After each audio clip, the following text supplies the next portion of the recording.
আসসালামু আলাইকুম। এখন দেখাবো ফেরত খাম কীভাবে লিখতে হয়। ফেরত খাম কিন্তু অনেকেই লিখতে ভুল করেন। যারা ভুল করেন তাদের জন্য এই ভিডিওটা আশা করি আপনার কাজে দিবে।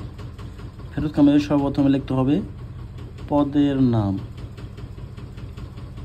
পদের নাম, যে পদে আবেদন করবেন ওই পদের নাম লিখবেন।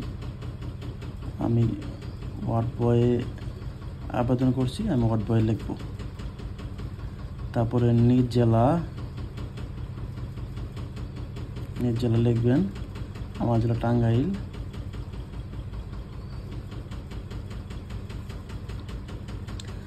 এখন ফেরত খাম কিন্তু শুধু প্রাপক লিখতে হবে। প্রাপক আপনি যেখানে থাকেন, আপনি বাড়িতে আছেন তাহলে বাড়ির ঠিকানা নিয়ে আসবেন, অথবা আপনি ঢাকা কোথাও চাকরি করেন ওই ঠিকানায় আপনি এই পরীক্ষার সময়সূচি নেবেন, তাও পারবেন। যে ঠিকানা দিবেন ওই ঠিকানায় আপনার এই চিঠি আসবে। আমি চাইতেছি যে আমার ঠিকানায় আমি চিঠি নিয়ে আসবো। আমি যেখানে থাকি প্রথমে লিখব নাম জাহিদ হাসান,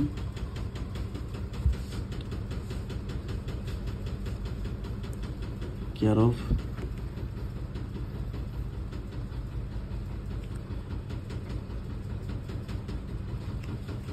তারপরে গ্রাম সাকরাইল,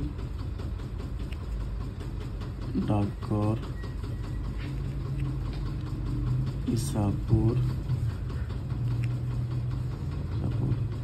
এইখানে পোস্টকোড অবশ্যই দিবেন ডাকঘরের পাশে। তারপরে উপজেলা কালিহাতী, জেলা টাঙ্গাইল। এখানে মোবাইল নাম্বার দিবেন, আপনার যে নাম্বার সবসময় খোলা থাকবে এই নাম্বার কিন্তু ডাক অফিস থেকে ফোন দিবে 43268790। এইবার আসেন ফেরত খামের এখানে শুধু লিখবেন প্রেরক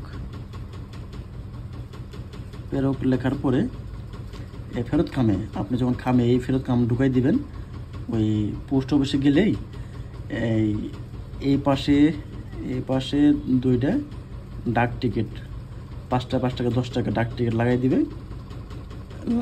লাগাই দিয়ে তারপরে ওই মেন খামে ঢুকিয়ে দিবেন। মেন খামে ঢুকিয়ে দিলে এই ফেরত খামে কিন্তু আপনার কাছে আসবে। যে ঠিকানা দিবেন এই ঠিকানায় কিন্তু আপনার পরীক্ষার রুটিন চলে আসবে। তাই সাবধানতার সাথে আপনার ফোন নাম্বার দিবেন, ঠিকানা দিবেন। আর প্রেরক লেখার পরে এখানে ফাঁকা রাখবেন।